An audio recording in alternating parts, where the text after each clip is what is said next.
Telangana assembly సమావేశంలో రాష్ట్ర ఆర్థిక పరిస్థితిపై 42 పేజీల శ్వేతపత్రాన్ని డిప్యూటీ సీఎం బట్టి విక్రమార్క విడుదల చేశారు. దీనిపై సభలో స్వల్పకాలిక చర్చ జరిగింది. అనంతరం సభను అరగంట పాటు వాయిదా వేశారు. రాష్ట్రం మొత్తం అప్పులు 6,71,757 కోట్లు.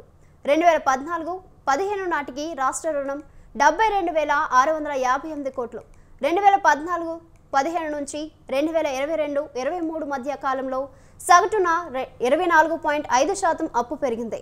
2023-24 అంచనాల ప్రకారం రాష్ట్ర రుణం 3,89,673 కోట్లు.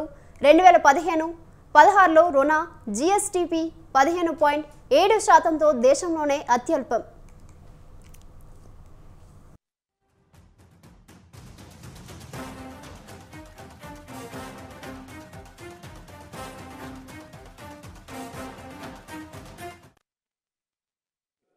రాష్ట్ర ఆర్థిక పరిస్థితులపైన ఉన్నటువంటి మొత్తం విషయాల్ని కూలంకషంగా శ్వేతపత్రం రూపేణ ఈ సభలో ప్రవేశపెడుతూ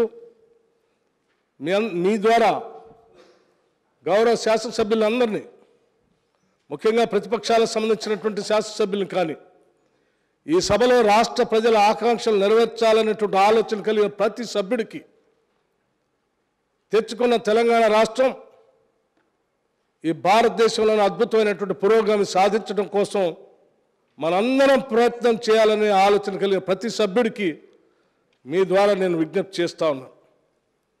మేము ఈ సభలో ఇచ్చేటువంటి ఈ వైట్ పేపర్ని, శ్వేతపత్రాన్ని సంపూర్ణంగా అవగాహన చేసుకొని, అర్థం చేసుకొని, భవిష్యత్తు కోసం, ఈ రాష్ట్ర ప్రజల అందరి అభివృద్ధి కోసం సహేతుకమైనటువంటి సలహాలు, సూచనలు కూడా ఇస్తారని నేను ఆశిస్తూ ఈ short discussion white paper and finances పైన చర్చ మొదలుపెట్టవలసిందిగా మీ ద్వారా విజ్ఞప్తి చేస్తూ ఉన్నాను.